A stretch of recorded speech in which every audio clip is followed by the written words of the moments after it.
Assalamualaikum warahmatullahi wabarakatuh, sahabat NSA yang ada di rumah. Selamat sore, jumpa lagi dengan saya Ivan Julianto dalam program RSHA Menyapa.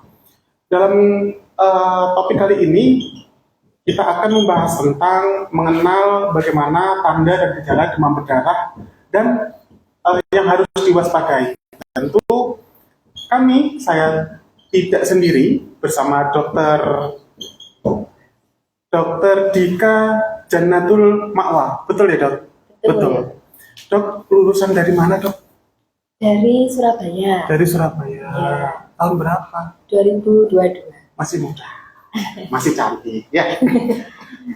Karena perubahan iklim memungkinkan sangat mengganggu kesehatan, salah satunya serangan nyamuk demam berdarah.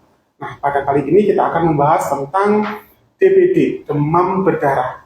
Sebelum itu kita sampaikan bahwa saya punya janji pada teman-teman bahwa siapapun nanti yang akan memberikan pertanyaan melalui kolom komentar ataupun direct message di Instagram Rumah Sakit Hasyim Asyari di @rs.hasyimashari, nanti akan kami kasihkan giveaway.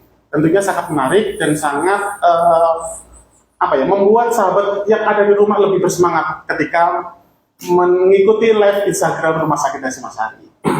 Perlu saya ingatkan bahwa Rumah Sakit Hasyim Asyari punya Poly Medical Check-up, Poly MCU, kapan? Setiap hari, Senin sampai Minggu, jam 7 sampai jam 8. Nanti bertemu dengan salah satunya adalah Dokter Dika. Selamat sore dok. Selamat sore dok. Terkait topik kita tentang demam berdarah dok, apa yang bisa jenengan sampaikan tentang demam berdarah itu apa gitu. Sebelum masuk ke definisi ya, kita perlu tahu angka kejadian demam berdarah sendiri. Iya betul. Nah, setiap tahun nih angka kejadian demam berdarah selalu aja meningkat. Tahun kemarin aja itu sampai 140.000 kasus lebih, dan angka kematiannya juga termasuk signifikan, masuk 0,5 sampai 1%. Jadi sekitar 1.000 kalau dalam tahun kemarin. Kalau tahun ini, menurut data Kemenkes per bulan Juni, itu datanya sampai kasus 60 ribuan. Dan angka kematiannya mencapai 400. Artinya tiap tahun selalu aja ada angka kematian karena demam berdarah. Ini sering kali karena kurang mendapat pelaksanaan awal, kurang deteksi awal, dan seringkali terabaikan oleh masyarakat kita. Apalagi di Indonesia ini kan termasuk negara dengan iklim tropis ya. Betul. Iklim tropis termasuk demam berdarah ini juga faktor resikonya di iklim tropis dan subtropis, karena nyamuk di iklim tersebut berkembang biak dengan sangat baik. Nyamuk yang menularkan ini namanya nyamuk Aedes, spesies Aedes aegypti atau spesies Aedes albopictus. Nah, demam berdarah sendiri ini kan suatu infeksi virus dengue. Nah, virus dengue-nya ini dibawa oleh vektornya nyamuk Aedes aegypti. Ya, jadi manusia ini yaitu suatu termasuk inang utama. Jadi cara penularannya itu pertama ada nyamuk yang sudah terinfeksi virus dengue. Dia akan menggigit manusia yang sehat. Kemudian nanti bereplikasi virusnya ini bereplikasi di target organ, terutama di pembuluh darah, aliran darah, lalu di organ hati, lalu juga di sumsum tulang. Nah, setelah itu dia akan menginfeksi ke sel darah putih. Di sel darah putih juga di jaringan limfatik. Setelah itu baru dia akan mengalirkan ke seluruh tubuh di aliran darah. Nah, setelah di tubuh ini, di aliran darah ini terinfeksi virus, dalam waktu itu biasanya manusianya ini jadi fase viremia atau jadi infeksius. Dia itu kemudian nanti misalnya ada nyamuk lagi, nyamuk yang sehat, terus menggigit manusianya yang di dalam darahnya sudah ada infeksi virus dengue-nya. Akhirnya nyamuknya lagi infeksi virusnya, membawa virusnya ke tubuhnya nyamuk, bereplikasi di tubuhnya nyamuk, terus menginfeksi ke kelenjar ludahnya nyamuk terutama, lalu dimasukkan lagi, gigit lagi manusia yang lain. Begitu terus siklusnya. Jadi salah satu faktor resiko, salah satu cara pemutusan rantainya ini harus dari faktornya itu sendiri, demam berdarah. Demam berdarah dari nyamuknya, nyamuk Aedes itu. Nah, setelah itu gimana cara perjalanan penyakitnya? Perjalanan penyakitnya gimana? Jadi setelah terinfeksi manusianya di dalam darah, mungkin terus habis itu bereplikasi terus di dalam pembuluh darah dan organ-organ tadi, intinya di organ hati dan sumsum tulang terutama. Nah itu nanti akan bikin manifestasi klinis yang muncul gejala. Misalnya kalau di organ hatinya itu nanti akan melepaskan zat-zat sitokin. Dia akan membuat meningkatkan permeabilitas kapiler darah sehingga bisa meningkatkan ekstravasasi. Artinya bisa terjadi kebocoran plasma karena peningkatan permeabilitas kapiler darah itu akhirnya plasmanya bocor. Akhirnya cairan intravaskuler keluar ke ekstravaskuler. Akhirnya itu yang menyebabkan nanti muncul penumpukan cairan. Penumpukan cairan itu yang bisa muncul di paru-paru, bisa muncul di hepar atau hati, atau bisa sampai ke jantung.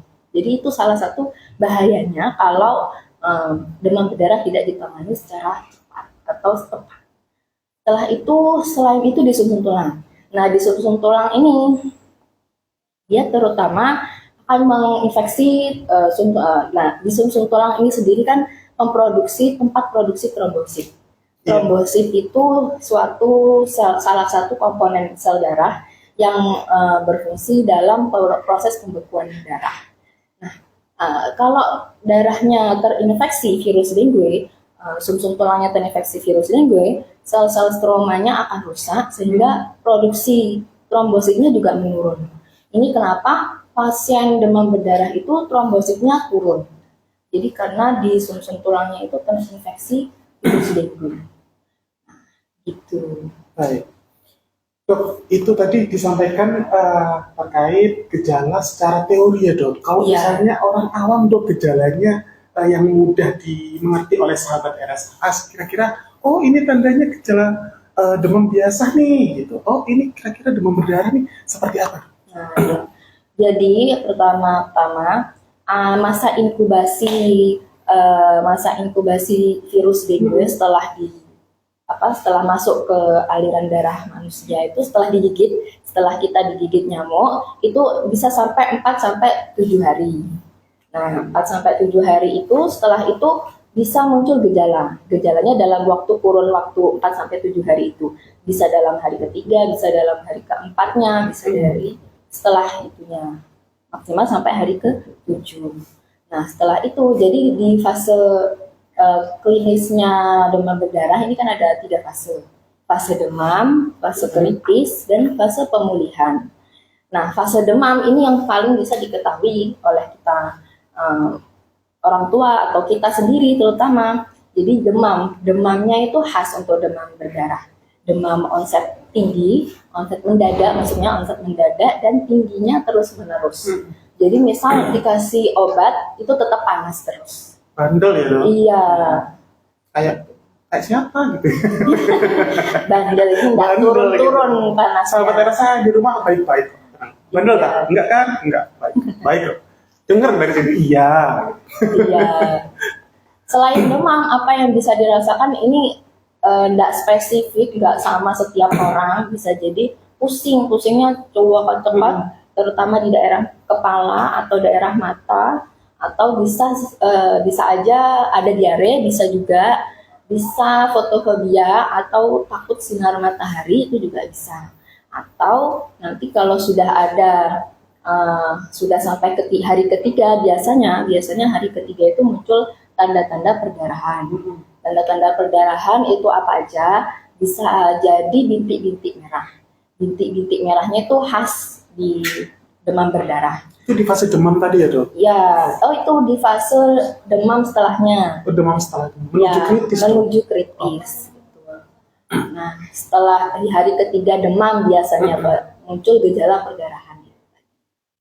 Nah, setelah itu, selain itu bisa juga muncul selain bintik-bintik merah itu tadi ya, mimisan. Mimisan juga bisa.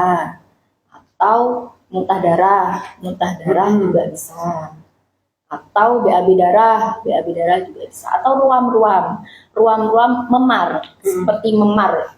Padahal nggak ketatap, nggak jatuh, nggak apa, tiba-tiba ada memar, itu bisa jadi curiga demam berdarah. Bintik-bintiknya tadi khas nggak dok? Bisa gatal gitu nggak? Kalau demam berdarah pasti nggak gatal ya? Tiba-tiba ada demam, habis demam tinggi, terus muncul bintik-bintik merah. Bintik-bintik merahnya ini tidak gatal. Beda kalau alergi pasti gatal. Kalau demam berdarah ini nggak gatal sama sekali. Kapan ketika pasien itu demam, kemudian dinilai, oh ini dia demam berdarah nih. Butuh berapa lama sih dok kira-kira menuju fase kritis itu? Nah, itu kalau misalnya sudah demam ya, demamnya hari pertama sampai hari ketiga. Nah, hari keempat, fase kritisnya itu biasanya hari keempat sampai 4 atau 5, meskipun teorinya bisa hari ke-4 sampai ke-7 fase kritisnya. Cuman biasanya di hari keempat atau hari kelima. Nah, setelah demam tinggi, dikasih obat naik turun, terus tiba-tiba hari keempat dia terasa lemas. Sudah turun demamnya, kayak sembuh, tapi dia lemas. Lemas ini patut diwaspadai. Ya, itu apakah demam berdarah atau bukan. Bisa, karena nggak selalu ada tanda-tanda perdarahan kayak misalnya tadi. Misalnya diare juga bisa. Atau khas lagi sakit perut sama muntah-muntah. Sakit perut sama muntah-muntah perlu juga diwaspadai, itu termasuk tanda bahaya dari demam berdarah. Jadi tanda bahayanya bisa jadi sakit perut, muntah-muntah, atau sakit kepala nggak khas, juga bisa tanda perdarahan.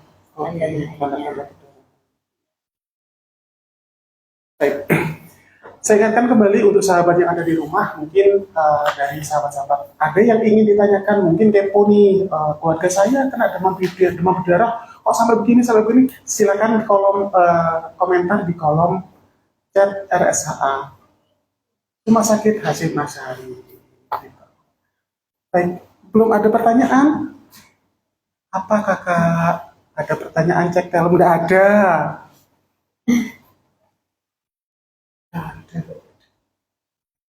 Oh, sudah ada yang tanya. Maaf.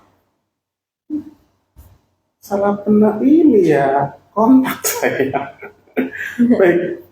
Ya. Ada pertanyaan dari sahabat RSA nih. Atas nama Neng_Ndar 17 dok. Dokter Dika yang sangat cantik, izin bertanya. Kenapa ya setiap penderita demam berdarah itu umumnya mengalami penurunan trombosit? Dampak dari penurunan trombosit biasanya apa ya dok? Terima kasih. Kenapa penurunan trombosit tadi itu termasuk dalam perjalanan penyakitnya tadi? Karena menginfeksi sumsum tulang. Nah, infeksi virus dengue-nya itu masuk bereplika salah satunya di sumsum tulang. Nah, sumsum tulang ini kan tempat produksi trombosit. Di sanalah trombositnya diproduksi. Sedangkan infeksi virus dengue ini membuat sel-sel stroma di sumsum tulang itu menjadi rusak, sehingga produksi trombositnya pasti turun. Nah, jadi kan sebenarnya demam dengue ini bisa sembuh sendiri, ada yang bisa sembuh sendiri, ada yang bisa sampai timbul gejala sampai fatalnya kematian. Yang sembuh sendiri ini nggak masalah. Yang sampai muncul gejala ini yang menimbulkan trombositnya turun. Jadi kenapa trombositnya turun? Ya karena perjalanan penyakit dari trombosit dari virus dengue itu sendiri, demam dengue. perjalanan penyakitnya karena menginfeksi infeksi virus dengue menginvasi di sumsum tulang yang memproduksi trombosit sehingga trombositnya turun gitu. Baik. Dok, bagaimana masyarakat ataupun sahabat RSA yang di rumah itu tahu, Dok? Diagnosa pastinya ini demam berdarah atau demam biasa itu seperti apa, Dok? Nah, ya betul, bagus sekali ini. Jadi kalau sudah misalnya kita demamnya tidak turun-turun hari ketiga. Biasanya tuh pasien datang tidak selalu hari ketiga demam langsung demam berdarah. Demamnya sudah hari ke-6, hari ke-7, tapi ternyata di lab bisa demam berdarah. Ternyata trombositnya turun. Itu karena perjalanan penyakitnya tadi ya, masa inkubasinya 4-6 hari. Jadi timbul gejalanya setelah digigit nyamuk itu bisa 4-6 hari. Itu makanya demamnya tidak selalu di hari ketiga munculnya. Trombositnya turun juga tidak selalu di hari ke-3 atau 4 atau 5. Gitu. Jadi memang tadi pertanyaannya apa tuh? cara mendiagnosa. Mendiagnosa ya. Mendiagnosanya jadi secara pastinya itu dilihat dari trombositnya itu tadi. Kalau misalnya trombositnya turun, diikuti leukosit atau sel darah putihnya turun, itu bisa dipastikan itu demam berdarah. Tentunya diikuti dengan gejala-gejala demam berdarah tadi ya, demam tinggi, ada mual-mual, muntah, ada pusing atau lemas. Nah, itu bisa dipastikan kalau misalnya trombositnya turun, itu bisa dipastikan diagnosanya demam berdarah. Untuk memastikan lagi, kita cek antigen atau antibodinya. Misalnya, jadi pengecekannya, pemeriksaan penunjang untuk demam berdarah itu ada pemeriksaan antigen. Antigennya ini bisa dicek kalau demamnya tidak selalu di hari ke-4 atau ke-5. Jadi demam hari pertama pakai cek NS1 namanya, itu bisa kelihatan ini demam berdarah atau bukan. Karena itu ngecek dari antigen virus dengue itu sendiri. Nah, kalau misalnya selain trombosit itu yang diperiksa, juga antibody IgG, IgM, dengue, virus dengue. Nah, jadi kalau dalam klinis sehari-hari kita diagnosa itu dari gejala dan trombositnya itu. Trombosit yang turun. Kalau dulu zaman dulu itu kan memang pencegahan itu harus 3M gitu kan ya, Dok? Iya. Untuk ngubur sama menguras. Betul. Di musim-musim yang sekarang itu kan tidak mengenal hujan, tidak mengenal cuaca gitu, Dok. Nyambung pertanyaan dari Aditya_Putra_K. Gitu. Dok, setahu saya kalau DBD itu kan pas musim penghujan. Iya, betul. Tapi kenapa DBD sekarang tidak mengenal musim? Mungkin saran pencegahannya seperti apa? Iya, betul. Karena sekarang perubahan iklim ekstrim ya di global, perubahan iklim ekstrimnya itu sudah mengglobal. Jadi nggak melulu muncul di musim penghujan aja. Jadi terutama karena negara kita itu negara iklimnya tropis. Ya. Jadi curah hujannya tinggi. Misalnya bisa jadi di daerah yang lembab. Daerah lembab terutama misalnya di daerah Bandung atau daerah Malang. Itu yang angka kejadian demam berdarahnya juga tinggi. Iya, terus dipengaruhi juga karena faktor kebersihan lingkungan. Kan misalnya kita sudah 3M cuma di satu rumah, tapi rumah lain nggak melakukan 3M. Jadi memberantas sarang nyamuknya juga susah. Baik, berarti harus bareng-bareng ya. Harus bareng-bareng. Gerakan bersama. Iya. Gitu. Baik. Gotong royong.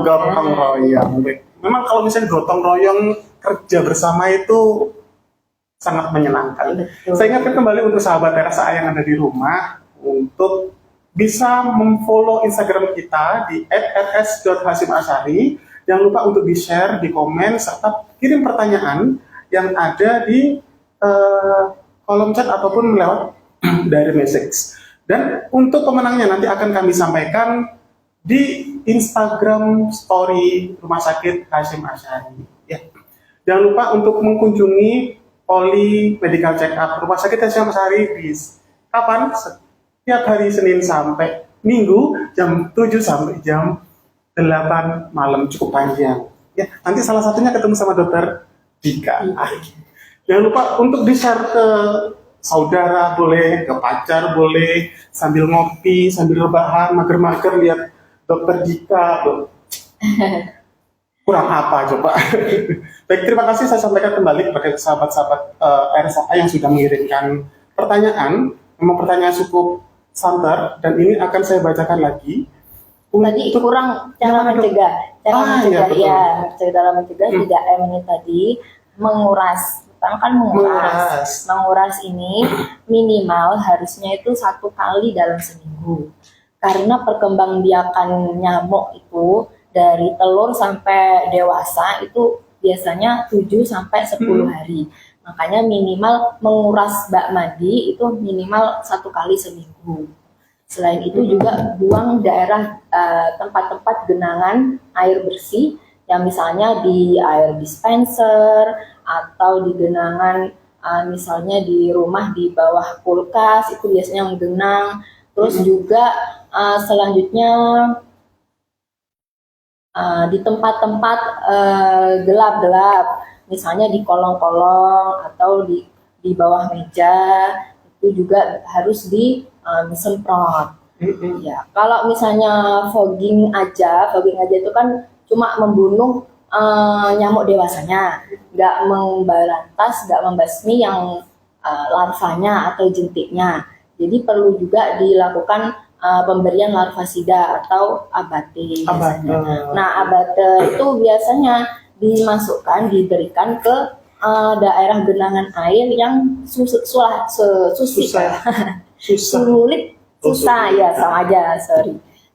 dikuras. Itu kita kasih abate. Terus gantungan baju. Gantungan baju nyamuk suka di situ. Jadi harus bertelur itu ya di situ. Kalau bisa jangan menyimpan gantungan baju sampai banyak. Kalau mau menyimpan baju kotor itu ditaruh di keranjang yang ditutup betul supaya nyamuknya enggak sembunyi di sana. Baik. Pertanyaan lagi dari Fadlur Rahman. Dok, teman saya katanya suka menggigil kedinginan kalau demam. Kata dokternya dulu bukan malaria tapi malarindu. Ini maksudnya ada komentar dok. Lucu sekali. Apakah memang khas daripada virus demam berdarah itu juga menggigil? Bisa, cuman harus dibedakan. Ada demam yang sampai menggigil itu bisa sampai nyeri badannya, itu patut dicurigai salah satunya cikungunya. Jadi ada bedanya kalau misalnya demam berdarah atau cikungunya. Kalau menggigil aja nggak sampai nyeri yang banget, otot-ototnya nggak nyeri banget, itu bisa jadi demam berdarah. Atau bisa disertai nyeri perut atau pusing. Nah itu jadi demam berdarah juga bisa menggigil. Demamnya sampai menggigil. Bisa jadi demam berdarah. Bisa jadi. Terima kasih untuk sahabat RSA yang sudah menyampaikan pertanyaan. Memang banyak sekali yang ingin kepo dengan demam berdarah. Nah, dok mau tanya, organ apa aja sih dok yang diserang jika terkena DBD? Ini pertanyaan dari Popin Rundiatin. Tadi mungkin seperti singgung ya dok. Memang salah satunya sumsum tulang belakang. Betul. Salah satunya nanti kalau sudah sampai ke fase tahap dengue, sindrom shock dengue, itu bisa ada komplikasi multi organ.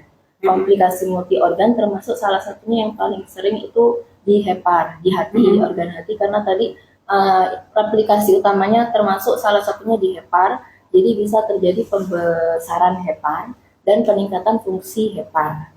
Nah itu yang jadi salah satu target organ untuk komplikasi dari demam berdarah. Bisa jadi sampai di paru-paru. Di paru-paru tadi yang muncul penumpukan cairan karena plasma leakage atau kebocoran plasma karena peningkatan permeabilitas kapiler darah itu tadi. Juga bisa ke jantung. Jantungnya jadi terjadi pembengkakan. Pembengkakannya itu tadi juga disebabkan karena peningkatan permeabilitas kapiler darah tadi yang bisa menyebabkan penumpukan cairan. Jadi penumpukan cairannya tadi bisa di jantung juga bisa di paru-paru juga bisa, di hepar tadi terutama susun tulang, bisa jadi ada kasus juga sampai ke otak. Itu nanti kalau sudah sangat berat. Baik, terima kasih dok. Memang sangat luar biasa penyampaiannya. Terima kasih.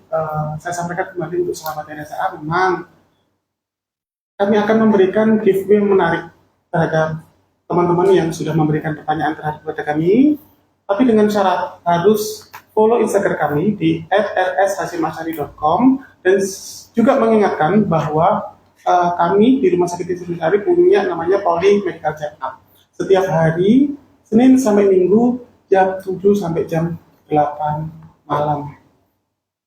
Ya, syaratnya memang harus follow Instagram kami di rs.hashimashari. Gitu ya. Ada pertanyaan lagi? Dok, untuk pemulihannya nanti seperti apa sih dok? Pemulihannya ini bagus kok kalau misalnya karena bisa sembuh sendiri, nggak artinya nggak sampai gejala atau nggak sampai trombositnya turun. Kalaupun trombositnya turun, misalnya jadi kan harus dirawat di rumah sakit, dipantau terus trombositnya tiap hari sudah naik apa belum. Kalau sudah naik, nah itu bisa dipulangkan, perawatan di rumah seperti biasa, minum minuman yang banyak, makan makanan yang banyak, terutama protein buah-buahan itu dibanyakin. Ada pertanyaan juga ini misalnya jus jambu atau sari kurma bisa meningkatkan trombosit apa enggak? Jadi kalau jus jambu ini tidak secara langsung menaikkan trombosit, tapi dia membantu menghambat replikasi dari infeksi virus dengue. Jadi secara tidak langsung dia juga bisa membantu menurunkan trombosit dalam perjalanan penyakitnya. Nah, kalau sari kurma ini sudah banyak sebenarnya penelitian kalau ada efeknya memang kalau sering minum sari kurma bisa menurunkan trombosit. Jadi sama-sama efektif, dua-duanya boleh dikonsumsi untuk menurunkan trombosit. Jadi misalnya sudah pulang, dibanyakin minum 2 itu aja. Minum yang banyak dan makan yang bergizi dan sehat, gitu ya dok. Sehat lima sempurna. Baik, dok, ada perbedaan nggak sih dok? Demam berdarah dan demam berdarah dengue dok. Ini menyambung pertanyaan dari Arka Alam. Itu sama aja, demam berdarah sama dengan demam berdarah dengue. Yang beda demam dengue dan demam berdarah dengue. Nah, mungkin itu yang dimaksud ya dok. Jadi kalau demam berdarah dengue itu dia sudah ada manifestasi klinis berupa penurunan trombosit yang signifikan, lalu ada tanda kebocoran plasma. Kebocoran plasma artinya dari lab itu biasanya hematokritnya naik, atau selain itu bisa juga perdarahan spontan itu mimisan, gusi berdarah dan lain-lain. Jadi demam berdarah dengue itu kalau ada trombositnya misalnya di bawah 100.000 dan ada tanda kebocoran plasma, lalu ada perdarahan spontan bleeding, itu yang dinamakan demam berdarah dengue. Kalau demam dengue itu biasanya trombositnya turun di bawah 150.000 dan gejalanya juga tidak terlalu parah. Nah, itu bedanya di trombositnya sama gejalanya perdarahan spontan. Iya, dok, pernah melihat kalau misalnya pasien ataupun keluarga pernah dapat infeksi demam berdarah sampai dengan keringat dingin dok, itu kenapa dok? Keringat dinginnya itu ya memang karena manifestasi klinisnya demam berdarah dengue itu khasnya demam tinggi. Demam tingginya sampai menggigil. Kalau menggigil itu otomatis tubuhnya kerasa dingin sampai terasa keringat dingin gitu. Ya. Dok, kenapa yang diserang ataupun kasus kebanyakan untuk kasus demam berdarah itu anak-anak itu?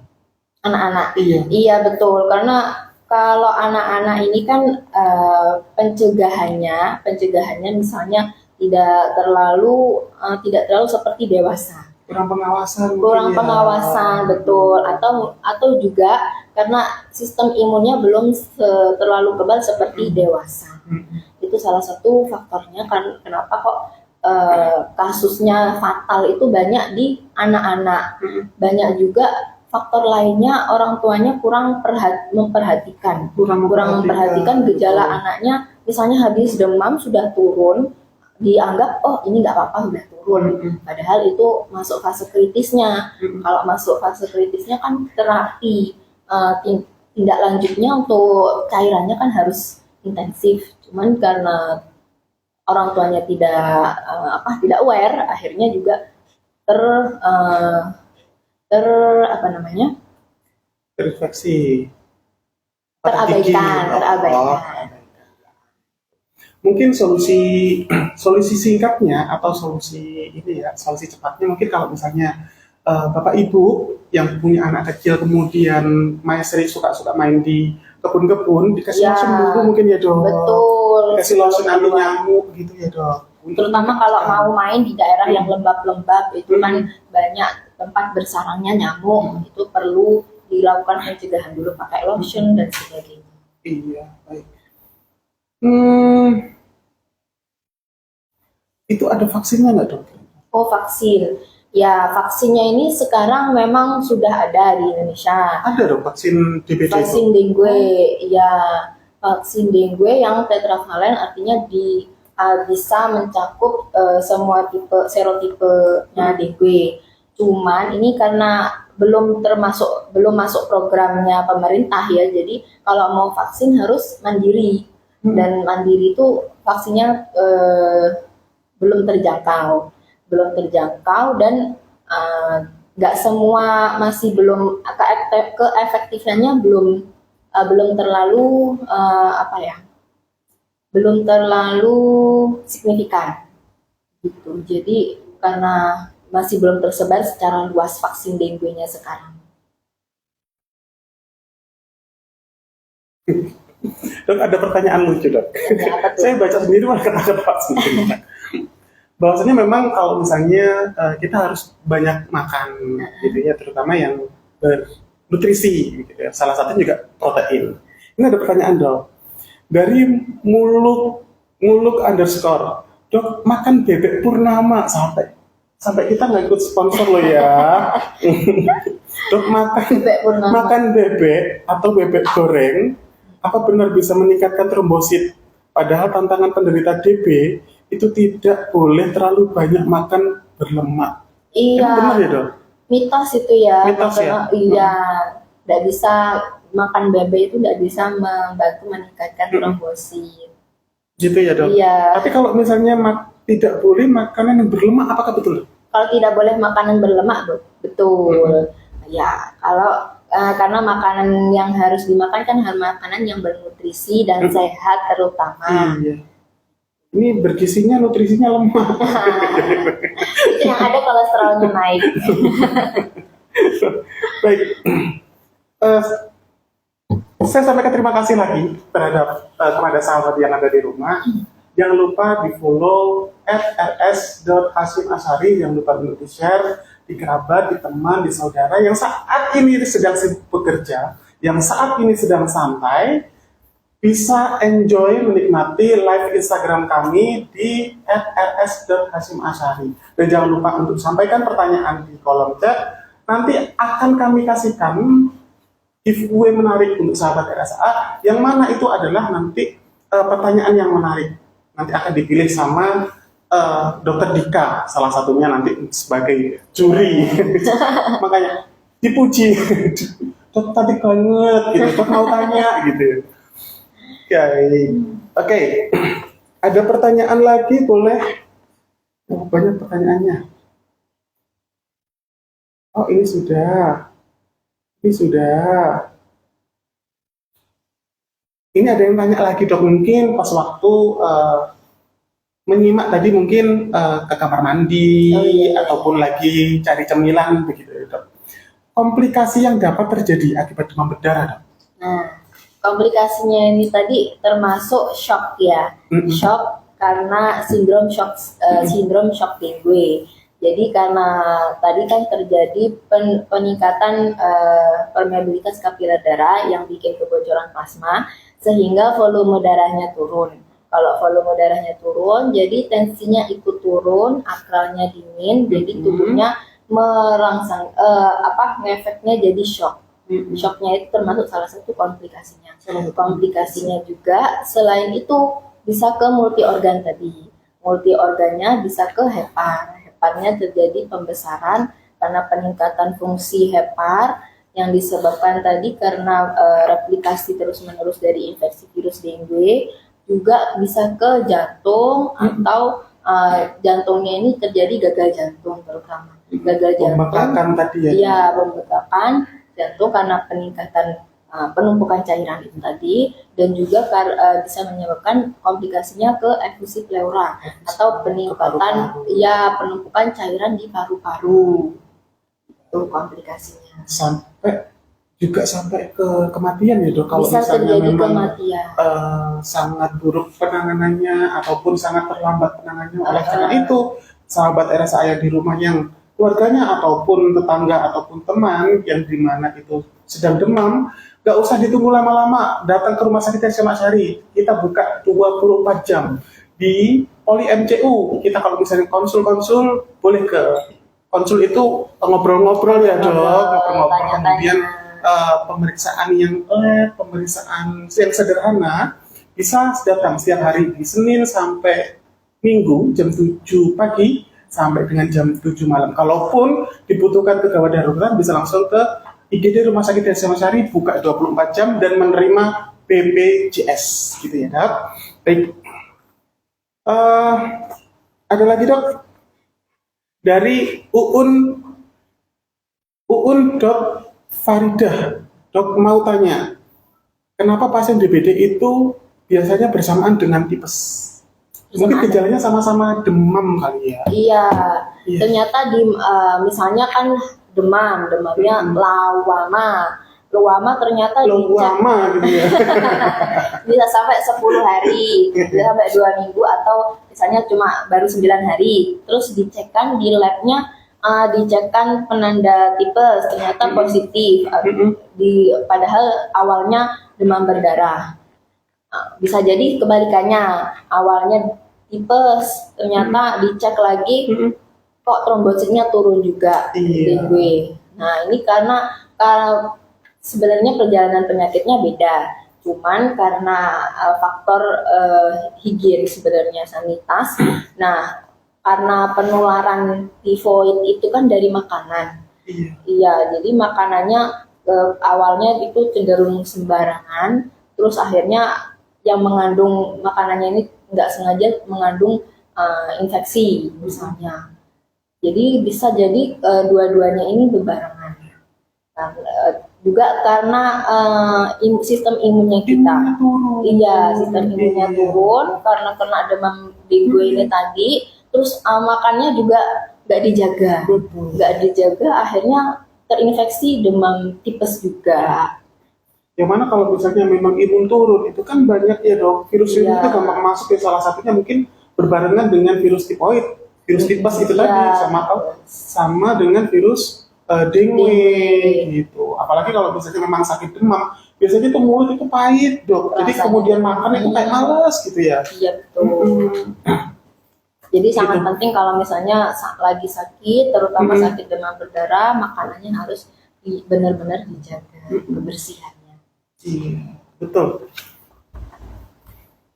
Apa sih drop itu? Aku nggak tahu, Baik, terima kasih untuk Mbak Uun untuk pertanyaannya. Memang begitu perjalanannya, memang hampir bersamaan dan hampir berbarengan.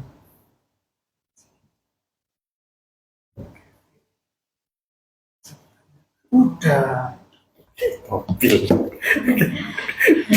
Baik, terima kasih. Disampaikan lagi untuk sahabat RSA, kami punya giveaway yang menarik untuk sahabat RSA. Dipersilakan untuk memberikan pertanyaan, kemudian syaratnya harus wajib di follow Instagram kami di @rs-hasyimashari.com. Selain @rs.hasyimashari, ya Allah, sangat belepotan. Baik, selain nanti sahabat mendapatkan giveaway yang menarik dan juga akan mendapatkan notifikasi khusus setiap pemberitahuan, setiap postingan dari rumah sakit kami, apapun itu, jadwal dokter, bahkan kami live melalui program sahabat RSH Menyapa, ini akan hadir setiap minggu. Nah, jangan lupa untuk di follow sehingga sahabat yang ada di rumah bisa mendapatkan notifikasi terbaru dari kami. Baik. Belum pertanyaan. Oke. Dok, ini giliran saya yang bertanya. Adakah cara alami untuk menyembuhkan diri, menyembuhkan diri, jadi pencegahannya seperti itu, Dok? Pencegahannya terutama mencegah supaya tidak tergigit nyamuk. Cara alaminya bisa pakai kasih tanaman yang nggak disukai sama nyamuk Aedes. Itu menarik gitu, kan? Bisa pakai tanaman yang nggak disukai itu, terutama lavender bisa pakai kulit jeruk yang gampang dicari, itu bisa. Bunga uang. Baik, bunga lavender agak sulit ya, Dok. Iya betul, yang paling gampang pakai kulit jeruk. Betul, sama ini mungkin ya serai ya, Dok. Serai juga bisa. Ya. Iya, mungkin sahabat yang ada di rumah punya banyak tanaman yang tidak disukai nyamuk. Salah satunya adalah apa tadi? Serai, kulit jeruk. Kemudian kulit jeruk, tanaman jeruk. Kalau misalnya berbuah dikirim dong ke rumah sakit Hasyimashari gitu. Baik. Apakah ada pertanyaan lagi, Mas Bu? Ada. Oh iya. Ya Allah. Aduh, udah lelah. Kakak, ya Allah, ini manggil kita kakak, udah kita masih muda, makasih ya. Makasih ya. Untuk sahabat RSA ini baik-baik memang. Kakak, apakah betul minum jus daun pepaya itu bisa meningkatkan trombosit? Wah, ya. Baru tahu. Bisa dicoba? Iya, saya baru dengar kalau jus daun pepaya ini ya. Kalau dari yang saya tahu penelitiannya yang berpusat di penurunan untuk trombosit itu ya jus jambu atau sari kurma. Kalau jus pepaya ini belum ada jurnal atau penelitian lebih lanjut lagi. Jadi mungkin bisa minum jus pepaya itu cuma untuk menambah nutrisi aja. Ini daunnya dong yang ditanyain. Oh, daunnya. Pahit nggak sih? Kayak pare nanti iya, jadinya. Kalau daun pepaya kan pahit ya. Iya. Gimana, Dok? Pernah ada riset seperti itu, Dok? Kalau sejauh ini saya belum pernah. Ada, ya? Belum ada riset ya, Kakak, yang mengirim pertanyaan. Pertanyaan cukup bagus dan menarik. Mungkin ini akan menjadi inspirasi untuk peneliti ke depan. Sehingga minum jus daun pepaya itu bisa meningkatkan trombosit. Gitu. Baik. Mitos ya, Dok. Iya. Ini dengar dari mana ya? Nah itu. Oke. Yang ada di sini Dok, kita perlu memeriksakan diri ataupun memeriksakan anak itu seberapa sering sehingga dalam bentuk konteks pencegahan DBD ini, Dok. Nah, dari rekomendasi Ikatan Dokter Anak, sebenarnya untuk mencegahnya itu bisa dikasih vaksin itu tadi. Dikasih vaksin mulai umur 9 sampai 16 tahun, itu bisa dikasih vaksin DBD untuk mencegah kena demam berdarah. Nah, kapan anak perlu kita periksakan? Ya, perlu kita periksakan itu kalau misalnya anaknya demamnya tidak turun-turun. sudah dikasih obat, sudah diperiksakan sampai 3 hari demamnya tidak turun-turun, itu patut diperiksakan untuk dicekkan labnya. Apakah ini ada faktor infeksi meradang atau ada faktor infeksi virus dengue ini tadi dengan ditandai trombositnya yang turun itu tadi. Jadi dicekkan labnya bisa di hari ketiga atau hari keempat demamnya. Atau kalau memang tidak hari ketiga atau hari keempat demamnya, misalnya anaknya demam sudah turun tapi lemes, itu lebih lemes terus nggak mau makan, itu perlu diperiksakan saja. Apakah serangan DBD ini memang harus demam, Dok? Jadi ini ada pertanyaan begini, dari Birotul, bagaimana cara menangani apabila anak yang sakit demam berdarah, keluhannya bukan panas, tapi dingin seluruh badan dan keringat dingin? Terima kasih. Nah, itu patut diwaspadai ya. Nah, itu segera dibawa ke rumah sakit aja sebaiknya. Kan pas anaknya itu sudah di rumah sakit kah atau masih di rumah kah? Kalau masih di rumah, segera dibawa ke rumah sakit. Kalau di rumah sakit, sudah dirawat di rumah sakit kok masih dingin, menggigil, itu anaknya diselimuti aja ya, diselimuti seluruh badan, sama tentunya sambil dikasih terapi cairan. Bilang ke petugasnya kalau anaknya menggigil supaya terapinya ditambah lagi. Memang minum banyak itu Penting. Dok, ada tambahan pertanyaan, Dok, dari Muluk. Dok, minta tips mitos dan fakta untuk menaikkan trombosit agar penderita bisa memulihkannya dengan baik. Nah, mitosnya ini banyak ya, mitosnya. Jadi pertama karena dengan apa itu tadi, daun pepaya. Daun pepaya itu termasuk mitos. Ya, terus makan makanan apa lagi ya? Daun-daunan kayak apa? Jamu-jamuan itu biasanya ada yang pakai minum jamu-jamuan bisa nurunin trombosit, itu juga mitos. Faktanya ya pasti perlu diberikan cairan, minuman yang banyak, makanan yang bergizi, terutama bisa dikasih jus jambu. Jus jambunya ini tentunya jangan yang kemasan itu ya, yang ada perasa dari pabriknya itu. Jadi jambu yang benar asli buah jambunya. Kemudian dijus sendiri yang dijus sendiri. Terus juga pakai sari kurma boleh. Sari kurma bagus ya? Iya bagus. Memang sudah banyak agak banyak penelitian kalau sari kurma bisa membantu meningkatkan trombosit. Baik itu kalau sudah di rumah ataupun pas di rumah sakit. Nah, kalau misalnya pakai susu murni kemasan itu, Dok? Kalau susu murni kemasan itu juga sebenarnya termasuk mitos sebenarnya ya. Nggak termasuk bisa membantu meningkatkan trombosit. Karena nggak ada perjalanan penyakitnya dari yang bisa meningkatkan pakai susu itu tadi. Cuman memang bisa membantu meningkatkan imun. Iya, meningkatkan imun kalau sedang sakit supaya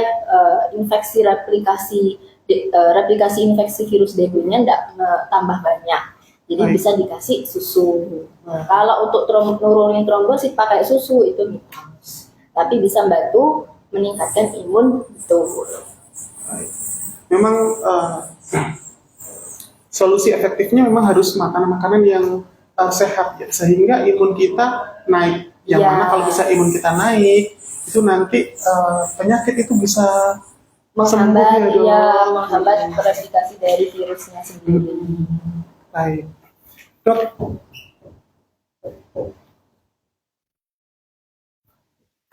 Dok, terakhir, ada pesan atau sesuatu hal penting yang ingin disampaikan pada sahabat RSA yang ada? Pesan penting ini untuk sahabat RSA terutama ya, lebih baik mencegah daripada mengobati. Jadi sebisa mungkin di setiap rumah di puskesmas itu pasti ada jumanti atau satu rumah satu jumanti ya, yang bisa biasanya itu ngasih abate buat mencegah demam berdarah, penularan, penyebaran, pengembangbiakan dari nyamuk.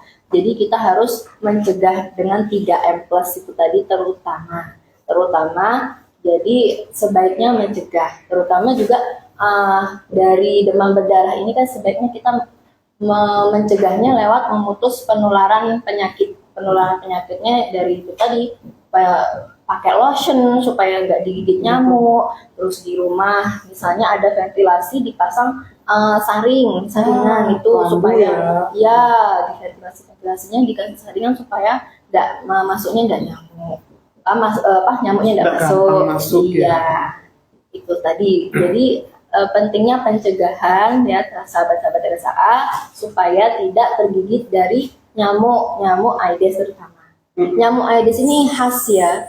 Khas itu badannya belang-belang, garis-garis hitam putih. Jadi misalnya kita digigit nyamuk, kelihatan nyamuk ada belang-belangnya gitu ya. Itu patut diwaspadai nyamuk Aedes yang membawa demam berdarah. Gitu. Terima kasih sahabat RSAA yang ada di rumah. Jangan lupa untuk follow Instagram kami di @rs_hashim_ashari. Dan saya ingatkan kembali bahwa kami ada poli medical check up di setiap hari jam 7 pagi sampai jam 8 malam. Dan lagi IGD Rumah Sakit Hashim Ashari buka 24 jam menerima BPJS. Dan jangan lupa untuk share Instagram Rumah Sakit Hashim Ashari ke teman, karena kami akan hadir kembali setiap minggu, setiap seminggu sekali di live Instagram Rumah Sakit Hashim Ashari. Dan terima kasih untuk penonton yang sudah hadir dan sudah bertanya, dan terima kasih juga sudah mantengin kami dari awal sampai dengan akhir. Bahwa pemenangnya nanti akan kami sampaikan di Instagram Story Rumah Sakit Hashim Ashari untuk mendapatkan giveaway. Terima kasih ya Dok. Kita akhiri, bisa ya Dok? Baik, terima kasih untuk sahabat RSAA. Terima kasih untuk sahabat SAA. Kami akhiri, wabillahi taufik wal hidayah. Wassalamualaikum warahmatullahi wabarakatuh. RSAA siap, sigap, Islami, amanah, progresif. Wassalamualaikum warahmatullahi wabarakatuh.